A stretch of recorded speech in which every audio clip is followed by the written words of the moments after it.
Hi, this is William Ramsey. Welcome to William Ramsey Investigates. On tonight's show, I have a returning guest, one of my most popular guests, Ken Ammi, who's just published another book. The title of this book is Hollywood Aliens and UFOs, first showing the days, plural, the days the Earth stood still.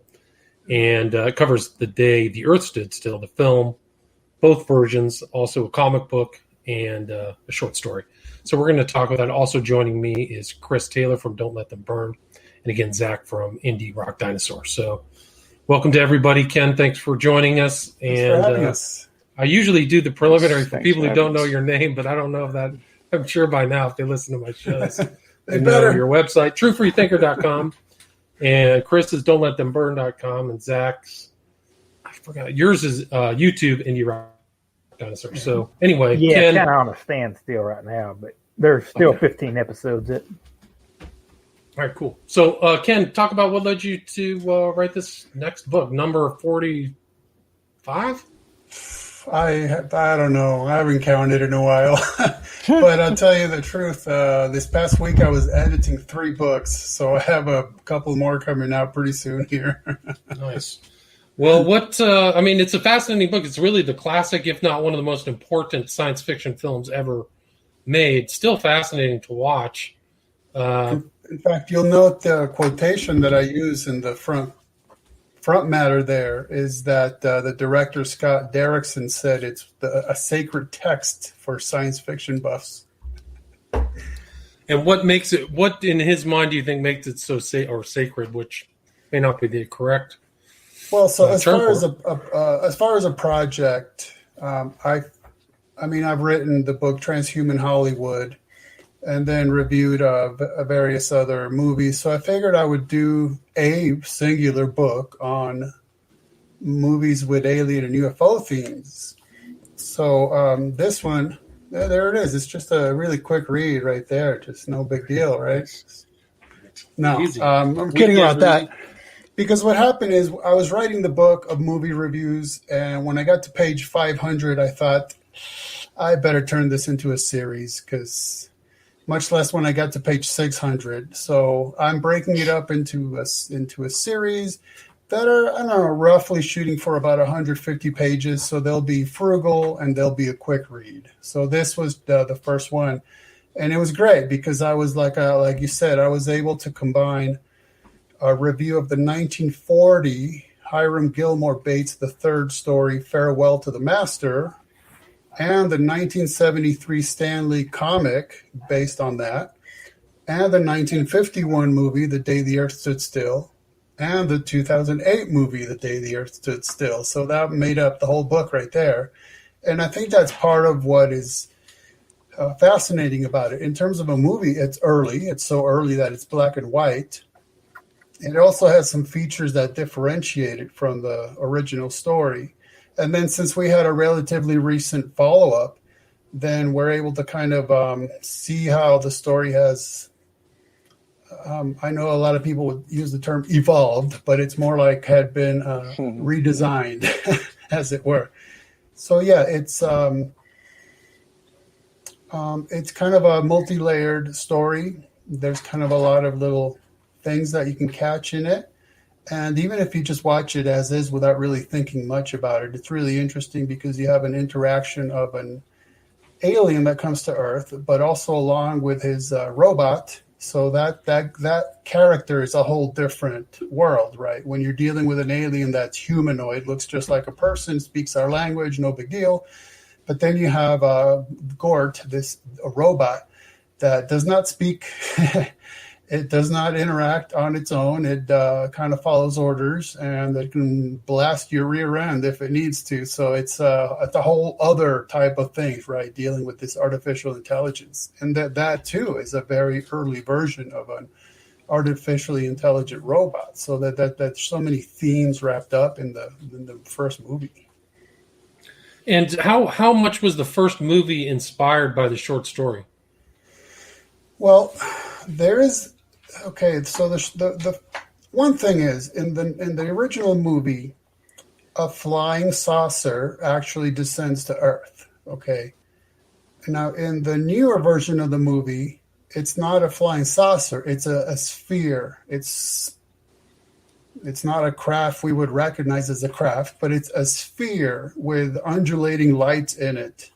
And that's actually based on the original story in the comic book, where it doesn't descend to Earth. In the original story, the sphere just poof appears. It's just suddenly there. That's it. Mm. And so that's an interesting difference that was picked up in the most recent movie, getting that from the original story. So that led to speculation about, well, was this an alien coming from another planet, or was it time travel? What was it? It's so different that we would think of it in terms of like a dimensional thing rather than a planetary thing. But the main point of the original story, and sorry if you haven't read it since 1940, I'm going to spoil it for you.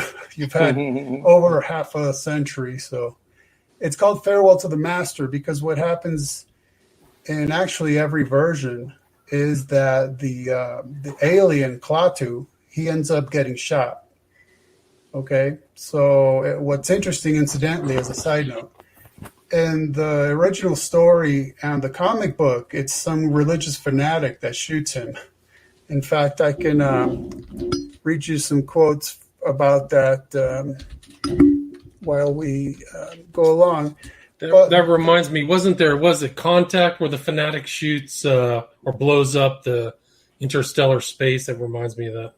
They also included kind of a religious fanatic. Yeah, I mean, you can't have any Hollywood movie showing a religious person being rational, you know. Right. They have to be insane or whatever. Yeah, of course. That's unbelievable. So there were also. I was going to say there are also some similarities to the alien to Jesus Christ. Okay, yeah, let's get to that though, if you don't mind. Let's work our way to that. Okay, all right. One thing I'd like you to touch on, Ken, is also the writer in the background, what led up to the first movie version as well. At some point, integrate that. Okay, so in the original story, he gets shot because, quote, he was the devil. Don't you understand? God told me to kill him. God told me. Yeah. So this person is, that was the comic, actually. In the story, it was, quote unquote, mentally unbalanced. He kept crying that the devil had come to kill everyone on Earth. So either way, there's somebody recognizing that this is a demonic or a devilish entity and going after him. So anyhow, what happens in the original story is that Klaatu is actually shot dead. He dies. And then what happens at the very end is that they're really afraid of what Gort is going to do, the robot, because he is incredibly powerful, and now his master is dead. So is he going to take revenge? What's going to happen? Nobody knows. And what ends up happening is that the robot, when they're trying to plead with him, okay, it was just an accident. We didn't mean to blow his brains out. Sorry. It was just some nut. The robot ends up explaining that you don't really understand what's going on here. He's not my master. I'm the master. So what was going on there is that the leader, the master of this story, was the robot. Well, Klaatu we're not really exactly sure what he was, but we know, for instance, when he gets shot to death, Gort is able to do like a high-tech resurrection and brings him back. But see, the iteration of Klaatu, if it was the original Klaatu anyway, only lasts a short time, so he dies again. And so you have basically the robot with the ability to bring dead things back to life, which he does based on, I mean, this was 1940, okay? So basically, the way we would describe it is that the robot would get recordings, video or audio, and based on the algorithm, he was able to compose a new body. And so he was doing this with animals as well, because part of the story here is that what the aliens came to do is to build a styled high-tech Noah's Ark. because if the Earth was going to be destroyed, which is the whole danger of the story, is they wanted to save the animals. So this is what he's doing. He's trying to, but see, what happens is with the glitches and errors and unperfect scheme of recordings, then he couldn't build the perfect being, so they wouldn't last very long. So that's what he's working on. But so that was the big to do. Whereas the movie, neither of the movies follow that track. In both of the movies, Klaatu is definitely the man in charge, the alien in charge, and Gort is his, basically his servant. Gotcha. And I mean, there was some kind of background before the first film was 1951, right? So yes, it was post-war, and they were trying to convey a message. Would you agree with that, like a specific kind of post-war message? It was post-war, but it was also that the people involved in the background of how the movie came about was kind of like governments, especially CIA machinations, to put forth a certain plot, and so it was people involved in CIA propaganda and all that were involved.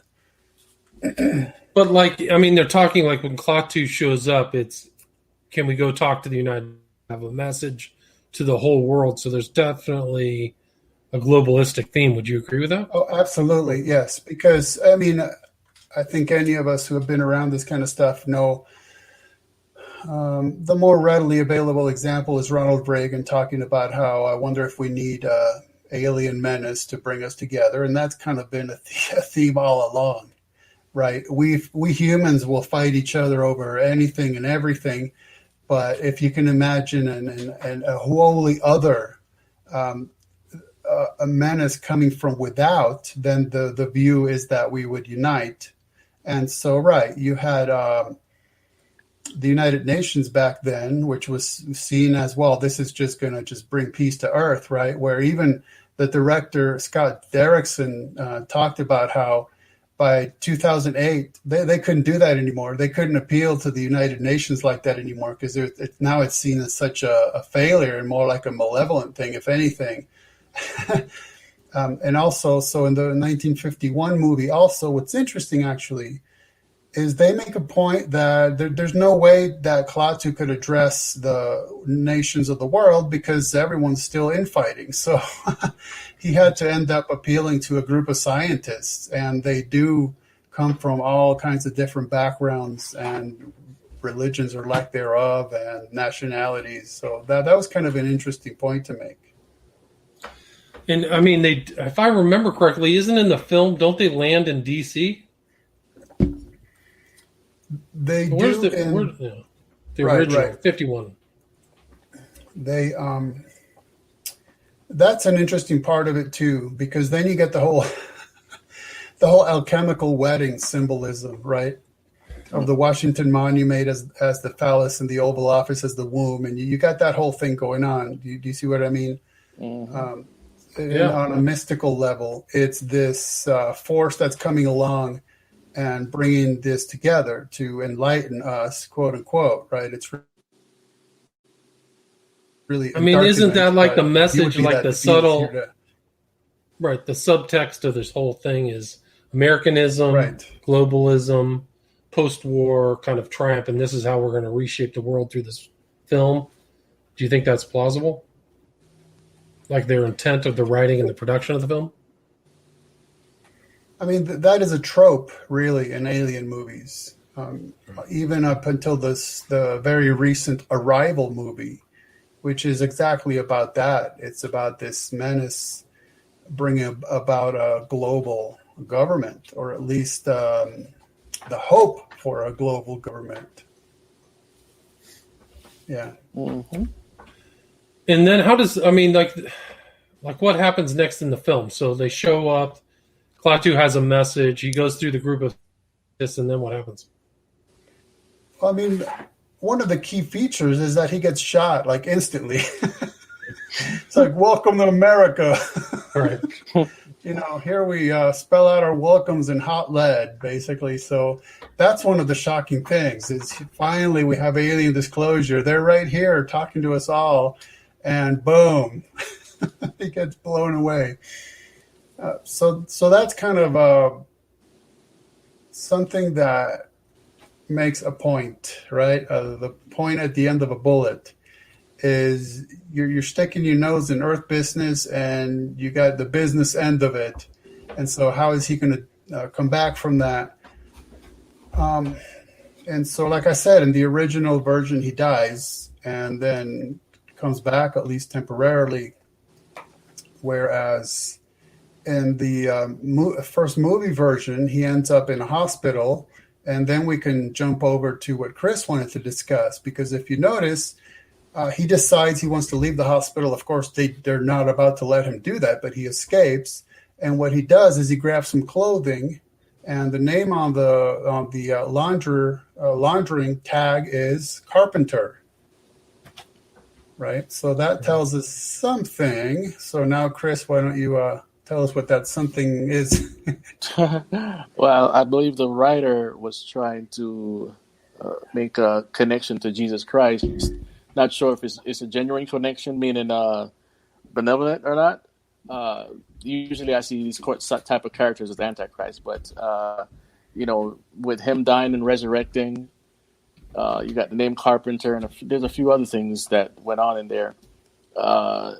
So we spiritually draw from this character because many people have heard the Bible story, and even if they're not saved, they see the morality in what happened. A person comes to save the planet from their sins. This group of people can't stand it that he's gaining in popularity and other reasons, and they kill him. And so, with the kind of like anti-guns, anti-nuclear narrative, it's the perfect person to pick from. Would you say? Yes, and in fact, it's not just. I'm going to elaborate on that theme, but it's not just that you and I are Christians, so where we see that there. It was very purposeful. So let me read you a quote here. Yeah. In a 1995 interview, producer Julian Blaustein explained that Joseph Breen, the film censor installed by the Motion Picture Association of America at the 20th Century Fox studio, balked at the portrayal of Klaatu's resurrection in Limitless Power. At the behest of the MPAA, a line was inserted into the script when Helen asked Klaatu whether Gort has unlimited power over life and death. Klaatu explains that Gort has only revived him temporarily, and, quote, that power is reserved to the Almighty Spirit, close quote. One of the elements he added to Klaatu's character, screenwriter Edmund North said, quote, it was my private little joke. I never discussed this angle with Blumstein or Wise because I didn't want it expressed. I originally hoped that the Christ comparison would be subliminal. Okay, because what happens is that Gort, Klaatu gets shot a second time. And this time he dies. That's it, he's dead. And so Gort brings him into the spacecraft, into the saucer, and basically takes him into the Holy of Holies of the saucer. In the center, there's this high-tech equipment, and he resurrects him. And so let me see if I'm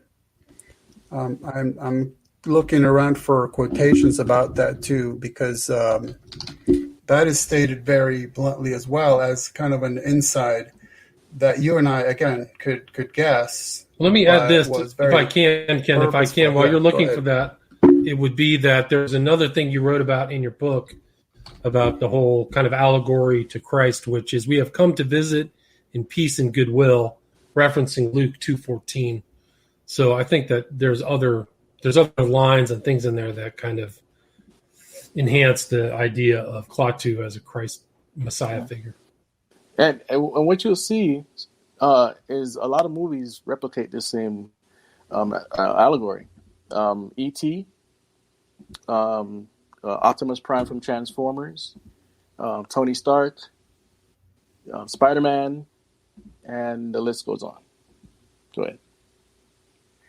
Well, and that's where we get this crossover from transhumanism to, I don't know, transalienism. It's all about the same thing. And I say it anytime I talk about it, it ultimately, or inevitably actually, combines high-tech evolution and occultism. There's no getting away from it. They're always tied at the hip. So essentially, the way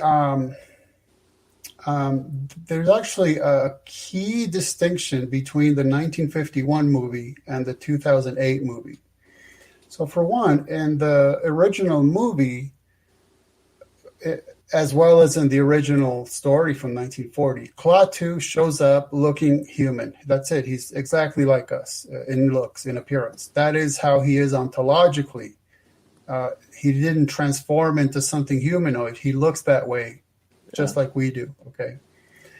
In the 2008 version of the movie, we don't really know what Klaatu is, because when this sphere appears in the high mountains of the Himalayas, incidentally, so sort of like a very mystical context. Yeah.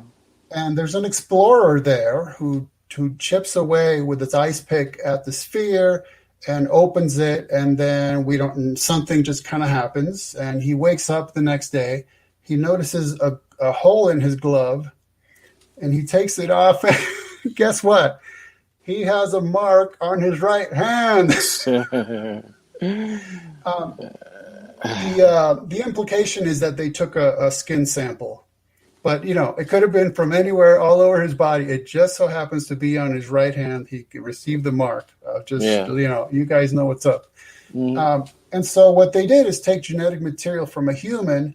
So then years and years later, when the sphere shows up and lands, then this humanoid looking being comes out of it, gets shot, mm-hmm. ends up in the hospital. And when they're examining it, I'll say it for now, they're saying, well, this is just some weird, it's not human. It's just some sort of gelatinous covering. But then they're realizing it's coming apart and it's melting, and they're digging into it. And beneath it is a human body. And then it grows exponentially very quickly and turns into a man. So we don't know exactly what Klaatu is, but his alien race was able to take this human genetic material and manipulate it and engineer it so that they could come here and they could very quickly look like one of us so as to interact with us in a more comfortable manner. So that is definitely a key difference. Yeah. Interesting. That Tibetan mountain thing is very interesting because, Shangri-La is kind of like that heavenly place there. And people have traveled and lost their lives trying to get to this mountainous area, which they think they'll get to a portal where they'll see whatever that sort of heaven is. So it's very interesting. And you see that in. Go ahead. No, that's a very theosophical kind of idea, is that those mountainous regions, Tibet, are where those portals are, the ascended masters. Yeah. That's a real theosophical principle. Mm-hmm. And what is it? Roerich as well also had that idea. This was what did I say originally? Himalayan? I think so. Yeah, you said Himalayan. Isn't where that took place? Karakoram or whatever? Exactly. It was Karakoram Mountains in India. Mm. And it's the Himalayas. Yeah, and if you remember, I ended up pinpointing that the Freemason Rudyard Kipling wrote about these mountains in one of his novels, a novel named Kim, or titled Kim. If you ever follow Nicholas Roerich, who was the guru who influenced, I think it was Roosevelt's Department of Agriculture guy to put the triangle with the pyramid at the back of the dollar bill, Roerich, I think he actually did a painting of Kanchenjunga So he was also a person who was curious about that mountain range as kind of a spiritual symbol. Wow. And then Kanchenjunga was something that Crowley tried to ascend on his first ascent, I think 1901. So just a little bit of history. Interesting. That theme of this Christ figure is also in the Man of Steel movie, Superman, and it's played out in the DC universe where he dies at the hand of Doomsday, and gets resurrected later on by the Justice League. That's right. And that was in one of the movies where the symbolism is even deepened by the fact that it's a form of baptism as well. Like they're holding him in the water when he resurrects. Oh yeah. I think Zach just watched this 1951 movie recently, right? Today, maybe? Yeah, today is actually the first time I've seen it. Wow. Any observations? I'm kind of annoyed the Carpenter thing totally went over my head. I mean, I definitely thought that he was, they were presenting the alien dude as a Christ figure, but I can't believe that I thought that, but then missed Carpenter. Yeah, it was just kind of your typical thing. You see that all the time, and especially reading Ken's work, where he just points out so much of it.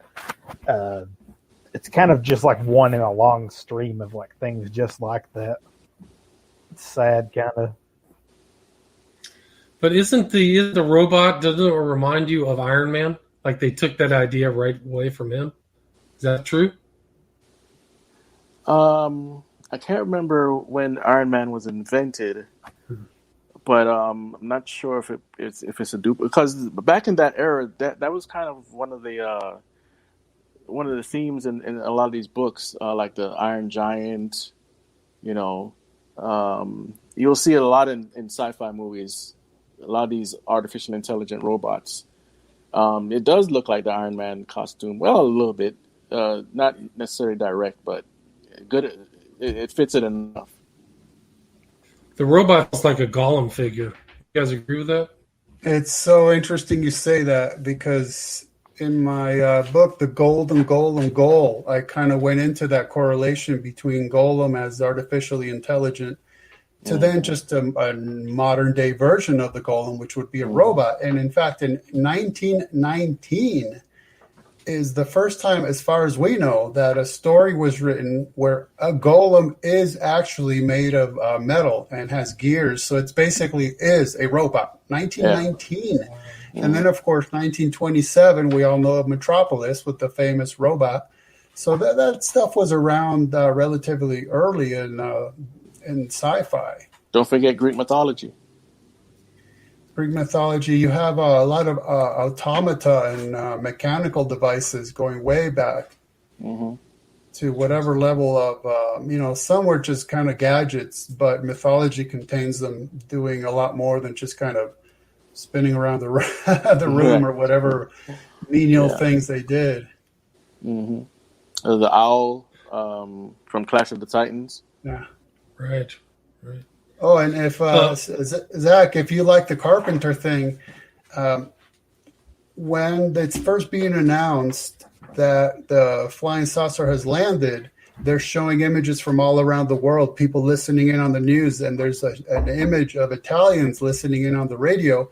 And I noticed that a building behind them says El Deville, ELDEVILLE, which I just read as El Devil, right? Yeah. I mean, it was kind of obvious to me, this devilish thing, whatever it is. Yeah. It's like the lady from 101 Dalmatians. She shared the same name. That's right. I forgot about Deville, yeah. Mm-hmm.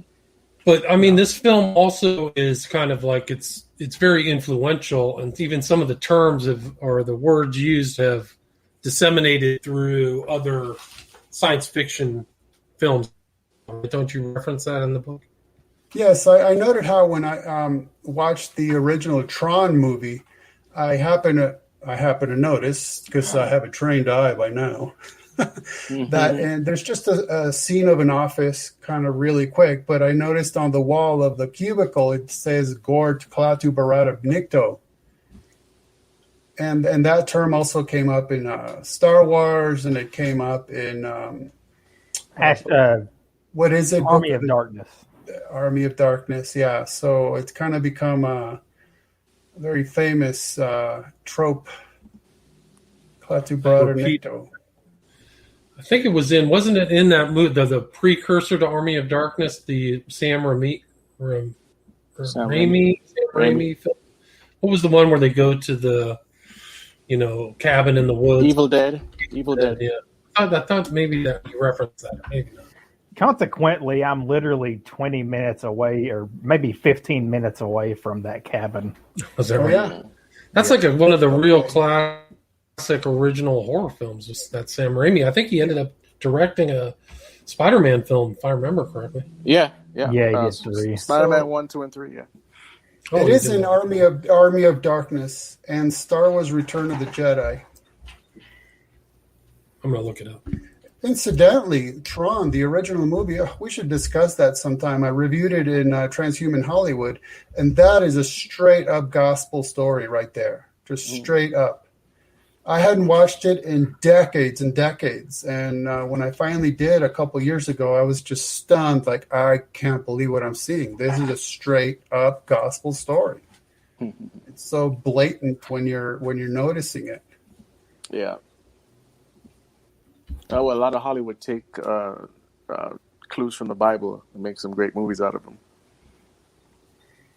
Because that would give it the ring of truth, of course. Mm-hmm. So basically, in the famous scene we were discussing, the Almighty Spirit would obviously be God the Father. Gort would be playing the part of the Holy Spirit, and Klaatu would be the Son, because he's the one that's resurrected. So it's interesting that you have that being actually admitted as a sort of thing that was snuck into the movie. And it kind of gives you an example of why we're talking about stuff like this, because sometimes there's things in movies that are easy to miss, but they're actually there. As much as sometimes sometimes in the book I'll say, look, this is just my speculation, who knows? But it's nice to get confirmation sometimes that, this is actually right there in front of your face. And I can. Yeah, that's the annoying thing, because I know you've dealt with it a lot. A lot of people get really annoyed when you bring up these things, and they think that you're like seeing all this stuff in movies that's not there. But 9 times out of 10, all the directors and writers always talk about it. Well, like in the 2008 movie, when the sphere is traveling towards its destination, the land, it goes right over St. Patrick Cathedral. So it's a night scene, and above the cathedral is the light-bearing orb. I mean, hey, it's right there. I mean, there was no need for that scene, but it's there, right? Yeah. And there's also, William brought up Theosophy earlier, and there's a lot of alien themes in Theosophy and the New Age, which came from Theosophy, and about these crafts that are going to come. They even have allusions to the rapture of the church. They don't say the church, but they say people are going to disappear. Alien crafts are going to come and take people up above the earth, or they can take the evolutionary shift. So, even though back then in the 50s, most of the alien movies were about the threat of communism, we still see the spiritual aspect back then as well. It's clear. And also in the 2008 movie, when the spheres, because there's spheres all over the planet, it just so happens that the alien comes out of one of them. When the spheres are leaving, they show a scene of the Giza pyramids, and the sphere is flying over it, which reminded me of the Kenneth Anger movie, Lucifer Rising, which shows the same thing. He's got UFOs or flying saucers over the Egyptian plateau, all over the those monuments. Yeah. But to just get to one of the bottom lines in my mind, and incidentally, the 2008 movie was directed by a Christian, so I don't know how he was actually thinking about it. So I can just say this is my reading of it. Okay. Yeah. So I already mentioned the difference between the movies is in the original movie, Klaatu is human in appearance, whereas the newer version of the movie, he's not. He's some sort of just, I don't know, like a mind without a brain, right? Some sort of entity that takes on human form. But the bottom line is, in the original movie, Klaatu's purpose for coming to Earth was to deliver a message, which is straighten up or that's it. You're goners. You're going to be destroyed. Okay? So I'm here to deliver this message of repentance, essentially. And if you don't repent, then I'm going to return. Maybe not Klaatu himself, but he was going to send Gort and the other robots to destroy the Earth. Okay, so that's like a first and second coming type of gospel message. Is repent, straighten up, or else judgment. Okay. Now, the second movie is very, very, very different because Klaatu comes to Earth, he delivers that message, but then he ends up going, you know what? You humans are all right after all, so never mind. Essentially. And so the message is 100% different. It is, okay, you humans now, you kind of got this alien menace thing. You're going to be all right. You'll figure it out type of thing, right? Never mind, we'll leave you alone. So it's an extremely humanistic pseudo-gospel that you'll straighten it out. You don't need us aliens getting involved with you. That's it. You humans are okay. You still have all these problems, but you'll figure it out. And then incidentally, one of the things that really got to me in that movie, they kept talking about, we can evolve. We're going to evolve. We'll evolve. It's like, that wouldn't be evolution. That would be purposeful, right? That would be mindful. That would be with a desired end in mind. So anyhow, but to me, that was the key difference. So essentially, the 2008 movie could be read more like an Antichrist story, actually, because you do have all those elements of the Christ, but the message is completely different. It's you're fine the way you are. You fallen humans, that's it. You'll figure it out on your own, and you'll pull yourselves up by your own bootstraps, right? That was pretty much it. Yeah. Interesting. In fact, let's see. And isn't that Keanu Reeves? Sorry, I was just going to read that Keanu Reeves, who played the part of Klaatu in 2008, he stated, quote, "I get to be born again, You're born again, you're dying, you're resurrecting. It's all part of the fun, I actually didn't notice that until I saw the film. But yeah, I'm dying, I'm coming back. So, Right, but you can interpret that both ways. You can interpret that Christian way or also in the occult where they lay you down in a tomb and you're resurrected, right? Back into the group, which one it is.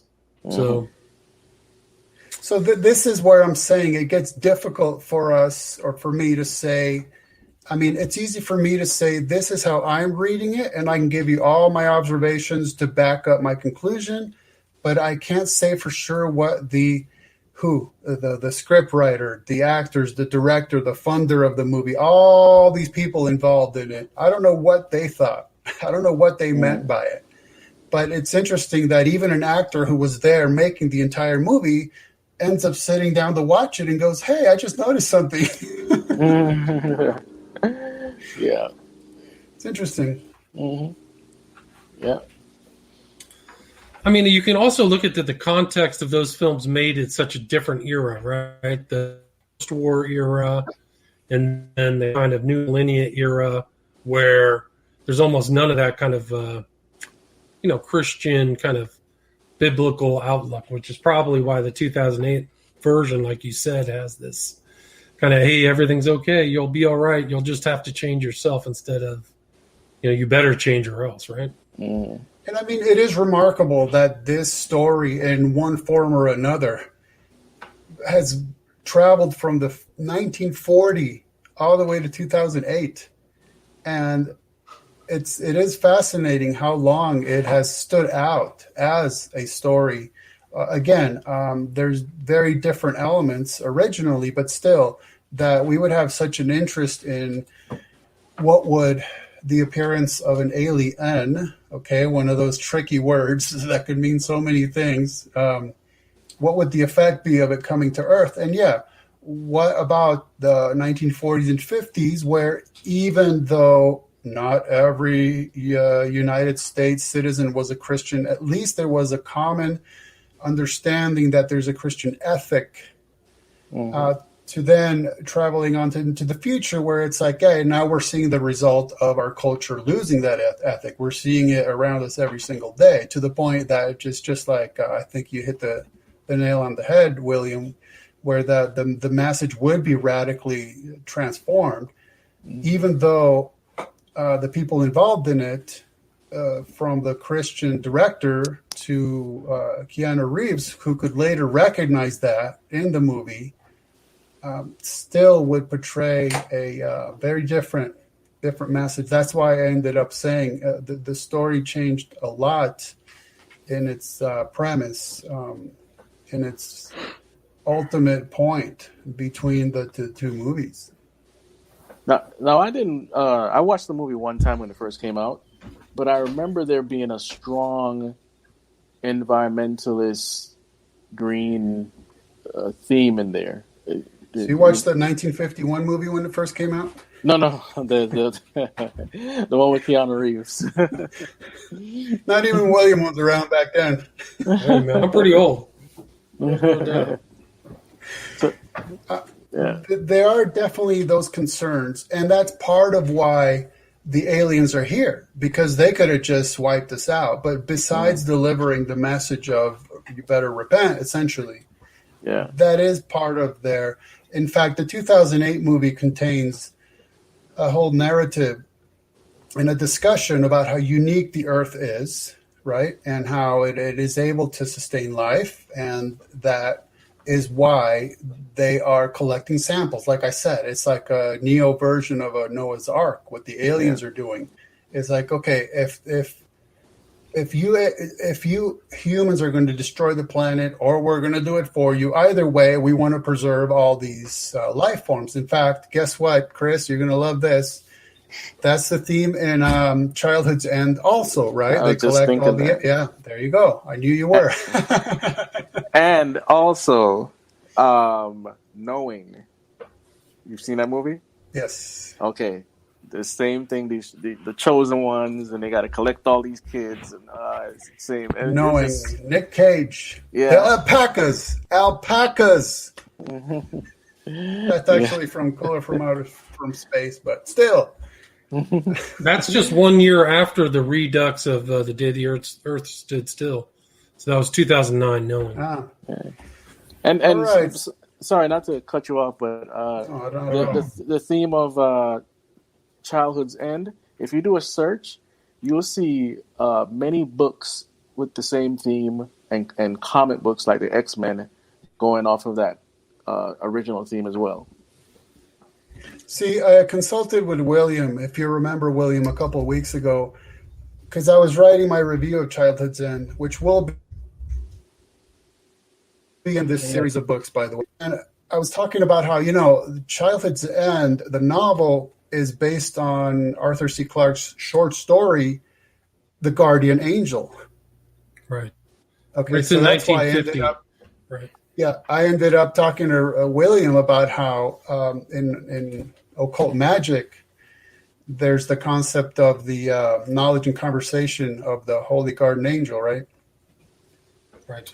And so that's why I asked you, can you send me the quote from Crowley where he admits who his quote-unquote holy and quote-unquote guardian and quote-unquote angel is? And it's not holy, it's not a guardian, and it's not an angel, right? Yeah. It's Lucifer himself, right? Yeah. So what does that tell you? That the story is basically about alien that comes to Earth radically changes our children and takes them. Pretty much. It's actually, the Childhood's End is very sinister. If you really kind of take it apart, very sinister. Childhood's End, man, it's basically got it all. It's got it all, you know. It's got this extremely disturbing aspect that I just mentioned, which is aliens wanting to be involved with our children and taking off with them to places unknown, away from their parents' supervision and sight. Yeah. And the whole concept, of course, the big reveal that the aliens in that version look exactly like, not biblically accurate, but creepy medieval versions of what the devil and demons look like, you know. So that was just so fascinating. Incredibly disturbing. And Arthur C. Clarke too was totally networked, was friends with all kinds of occultists. So he definitely had the Illuminist understanding of the world, I think. I don't know if you guys seen. I can't remember the name. Geez, I'll try to find it.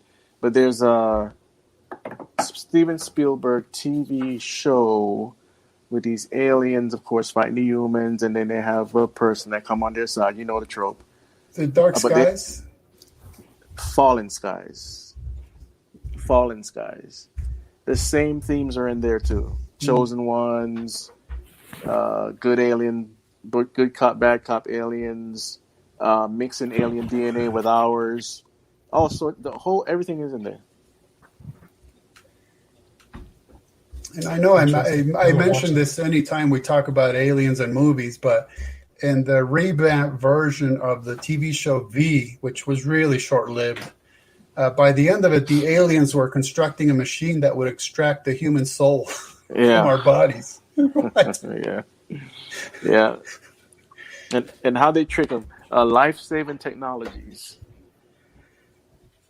We'll cure cancer. It's always it's always that. So in Childhood's End too, is we're basically going to make you fat and happy. We're going to have you keep busy what used to be called bread and circus.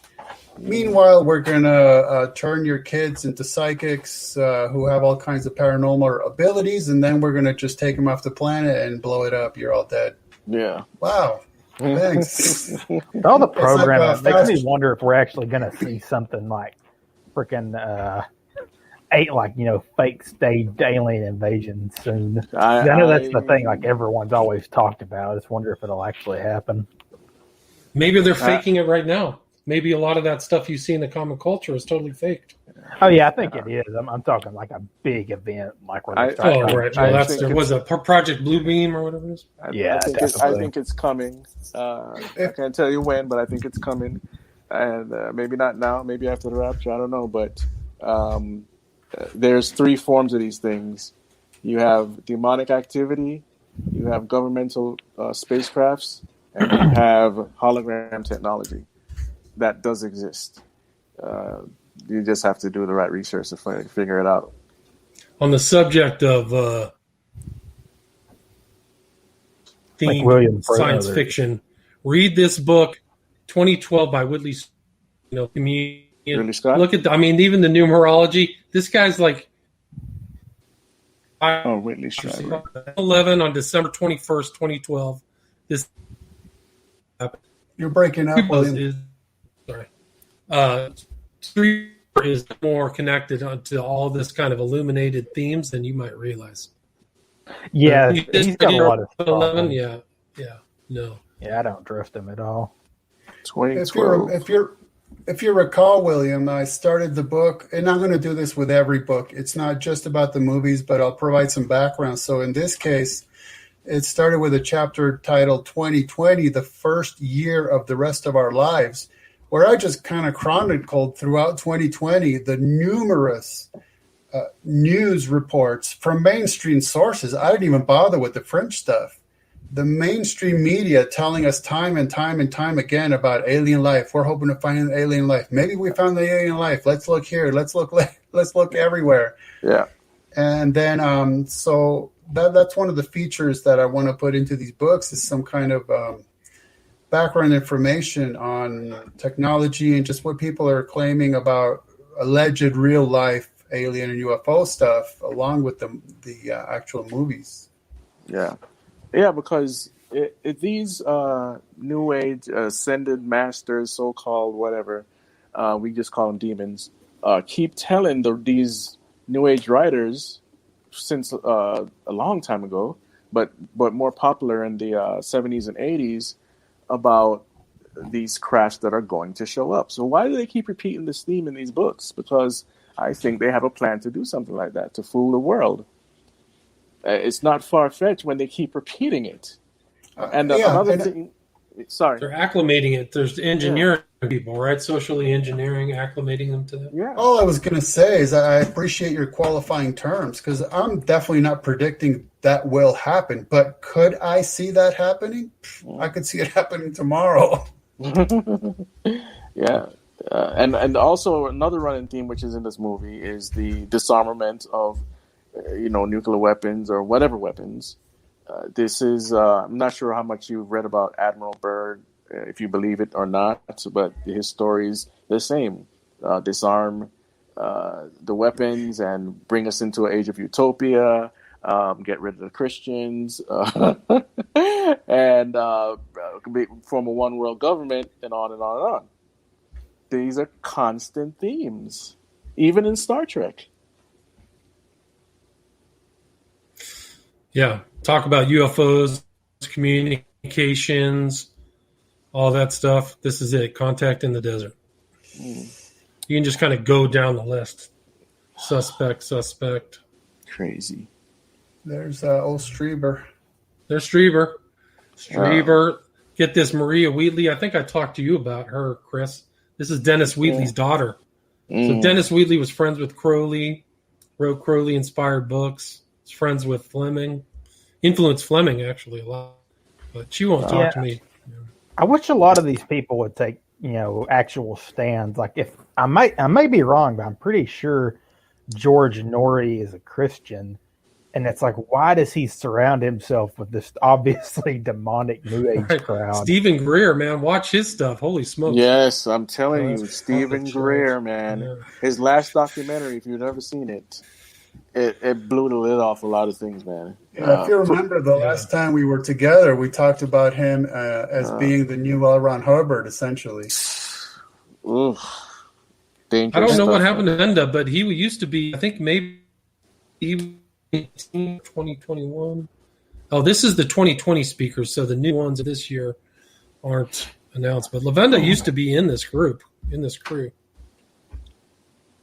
Now, what's interesting about Strieber is he's kind of constantly revising or revamping what is actually happening to him, and he's guessed everything. One of his first conclusions was that it was demonic activity. I mean, he used the term demon himself. That's what he said. Yeah. And then he also tied it to MK Ultra. He claims to have been a victim of the CIA's mind control experimentations. And then, ever since his wife passed away, like his latest book, he claims that they co-wrote it posthumously. Okay? He claims she helped him write it after she died. All right?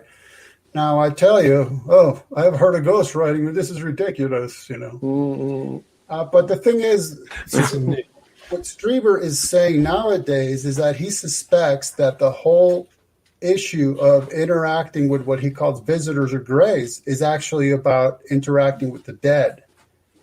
That's his latest thing. So it's basically a form of high-tech necromancy. It's just that's all it is by any other name. Yeah, and he was in. I think he was either associated with or in the Process Church Final Judgment. So back in the '60s in London, I know he was mixing with that crowd, but I don't know if that's been confirmed. I know I touched upon that lightly in my book, 50 Shades of Grey Aliens, because I have a whole chapter on Strieber in there. Wow. So the you said there was a comic book? Yes, 1973. Oh. and the stories are pretty similar until it gets a little liberal in the 2008 version. So the comic book is essentially loyal to the 1940 story, just with this or that change. For instance, they have since in the I'll be back in just a sec. Yes, in the comic book version, when Klaatu is killed or murdered, then Gort just stands still, and he just stands there for months. He doesn't move. So they build a whole structure around him that's part of the Smithsonian, and they turn it into a display. So that's kind of a unique thing about it, is because then somebody ends up figuring out that, wait a minute, he's been moving. He doesn't do it during the day when people are here, but at night he does it, because what he's doing is going into the sphere and conducting these experiments, trying to bring these animals to life via, again, the audio and video recordings, what we would call deriving algorithms from them and trying to build these forms of life. Then the movie in 1951, it really did change it a lot. Like I said, the craft is completely different. The craft is a saucer and it lands, where in the original story it's a sphere and it literally just appears. Right. And then again, there's the shift in power, essentially, with the robot being the servant rather than the master and all of that stuff. That's the important thing right there. Sorry. That right there. There's something important in that, because what we're seeing, whether it's in science fiction novels, comic books, or whatnot, and this is bleeding over into the real world, is the dehumanization of humanity and the humanization of robots and deification of artificial intelligence and robots.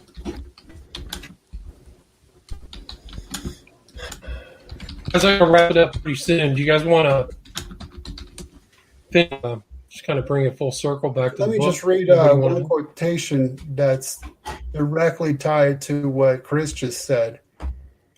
This is from Isaac Asimov. And I know I've read it before, but it's so on key that I read it anytime I can get a chance.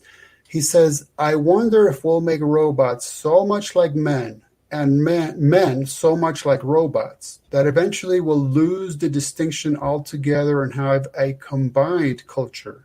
This may be best after all. Maybe humanity itself will die out as humanity and sort of melt into this machine culture." But yeah, William, I do have a wife who has some brisket and matzo balls waiting for me. So. Sounds good. Sounds really good. I wish I could say something. I wish I could say something as nice as that was waiting for me. I'm ready to throw pizza in the oven. Yeah, well, it'll take me 12 hours of driving at least. Yeah. I'll keep it warm for you.